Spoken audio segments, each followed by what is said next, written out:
Assalamualaikum warahmatullahi wabarakatuh. Saya Salim Raya Sudarta dari kelas A angkatan 2019.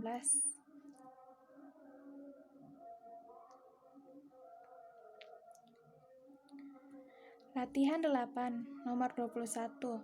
Buktikan bahwa fungsi pembangkit momen dari sebaran geometris X menyebar geom P adalah P kali E pangkat T diper dengan 1 kurang P dikali dengan E pangkat T.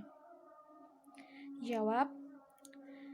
Diketahui fungsi pembangkit momen sebaran geometris X menyebar geom P itu adalah P dikali E pangkat T diper dengan 1 kurang P kali E pangkat T. Yang ditanyakan, bukti pernyataan tersebut. Penyelesaian. Fungsi pembangkit momen sebaran geometris dilambangkan dengan MXT. Itu sama dengan E dikali E pangkat TX.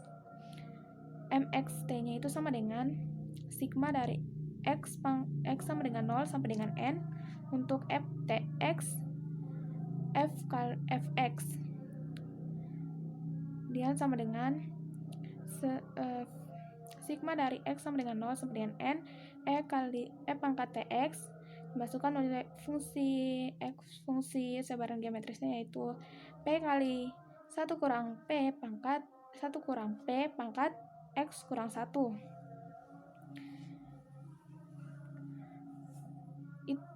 Kemudian itu sama dengan P diper dengan 1 kurang P. P per 1 kurang P ini hasil penjabaran dari yang di atas, yang P kali 1 kurang P pangkat X kurang N itu dapat dijabarkan menjadi P kali 1 kurang P pangkat X dikali dengan 1 kurang P pangkat min 1. 1 kurang P pangkat min 1 dijadikan 1 per 1 kurang P. 1 per 1 kurang P dikalikan dengan P, hasilnya P per 1 kurang P. Itu dikali dengan sigma X sama dengan 0 sampai dengan N untuk E pangkat TX dikali 1 kurang P pangkat X. Kita masukkan sigma ke dalam sigmanya. Kita kerjakan sigmanya.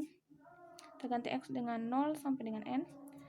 Jadinya P per 1 kurang P dikali dengan hasil sigmanya itu 1 kurang P kali E pangkat T itu untuk X sama dengan 0, untuk X sama dengan 1 dia 1 kurang P kali E pangkat T pangkat 2, kemudian ditambah lagi 1 kurang P kali E pangkat T pangkat 3, tambah seterusnya hingga ke N. Deret ini berbentuk deret geometri sehingga dapat diubah seperti yang di bawahnya. Untuk P di bawahnya yaitu berarti sama dengan P per 1 kurang P dikali dengan yang deret di atas diubah menjadi deret geometri di atas diubah menjadi 1 kurang P dikali E pangkat T diper dengan 1 kurang 1 kurang P dikali E pangkat T. Itu hasilnya. Di situ ada 1 kurang P yang di atas dan di bawah itu dapat dibagi-bagikan. Dihilangkan dengan cara dibagi-bagikan sehingga hasil akhirnya itu P kali E pangkat T diper dengan 1 kurang P kali E pangkat T. Selanjutnya latihan 9. Latihan 9 untuk nomor 21 soalnya yaitu misalkan peluang dari seseorang sembuh dari penyakit demam adalah 0,4. Bila diketahui bahwa ada 100 orang yang telah terserang penyakit demam, tentukan berapa peluangnya bahwa kurang dari 30 orang yang sembuh dengan menggunakan pendekatan binom ke normal. Asal kita dapat ketahui bahwa peluang seorang sembuh itu adalah 0,4, berarti peluang seorang gagal sembuh atau Q-nya itu sama dengan 1 kurang P, yaitu 1 kurang 0,4 sama dengan 0,6, N-nya itu sama dengan 100, terus X-nya itu sama dengan banyaknya orang yang sembuh ya, untuk ubah catnya. Yang ditanyakan peluang X lebih kecil dari 30 dengan menggunakan pendekatan binom ke normal. Untuk mengubah binom ke normal itu kita dapat kerjakan dengan mencari nilai mu, X, dan simpangan bakunya. Untuk mencari mu-nya, rumusnya yaitu N kali P. Nilai N-nya yaitu 100, P-nya 0,4, sehingga hasil mu-nya adalah 40.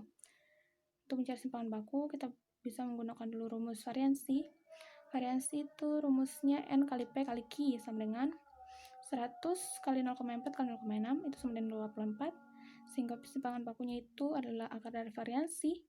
Akar variansi berarti akar 24 sama dengan 4,89. Tadi X-nya kan 30, berarti kalau kita ubah ke normal, di X-nya itu antara 29,5 dengan 30,5. Kita ambil X-nya 29,5, sehingga kita dapat ubah X itu ke Z untuk menjadi sebaran normal bakunya. Z itu rumusnya X dikurang dengan mu diper dengan sigma atau nilai simpangan bakunya.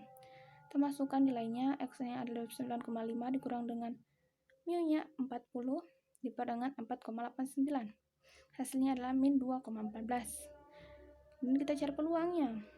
Peluang dari X lebih kecil dari 29,5 itu sama dengan peluang dari Z lebih kecil dari min 2,14. Peluang dari Z lebih kecil min 2,14 itu dapat kita lihat dengan menggunakan tabel distribusi normal baku, sehingga hasilnya yaitu 0,0162. Selanjutnya di latihan 9 lagi, soal nomor 33.